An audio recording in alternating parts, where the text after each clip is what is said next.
We are going to be unboxing this cold press juicer today. So here we are out of the box. We have a nice user manual, a cleaning tool, the cups, and the two pieces here. This totally comes apart. I have not taken it apart yet, but that goes on here for the juicing and the motor or the mechanism. So this is what comes out of the box.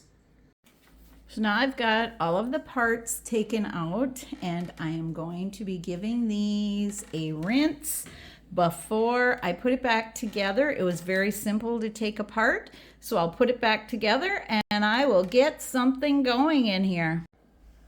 It was very easy to put back together. It only fits one way, and I'm not real savvy on this stuff, but it was very easy to put back together. All back together, and I've got this little flipper open, so we are ready to get started. So this is the fruit that I am going to be putting in the slow press juicer here, or cold press. So here we go. Let's see what we get. I can see the juice coming out already. So that is awesome. Nope, juice comes out on this side. Looks like that's just debris coming out. So it's running perfectly, just exactly what we want. I'll give it a little mush here. Well, I guess it's far enough down.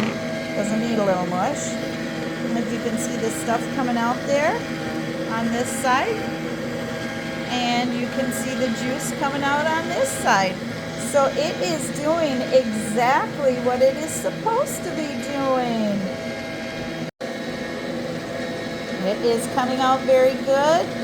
The debris is coming out this side and the juice out this side. I am very happy with this AOBOSI cold press juicer. I drank the majority of this already. It is so good. This was only one apple, a half an orange, and a banana, and it's got a smoothie consistency, and it is delicious. This juicer was so easy to clean up. The materials make it very easy for cleanup. It comes apart easily. It goes together easily. It worked great. I highly recommend this slow juicer or cold press juicer. So see my link below. Thank you for taking the time to watch my video. Please like my video, subscribe to my channel, see links below, and leave me a comment.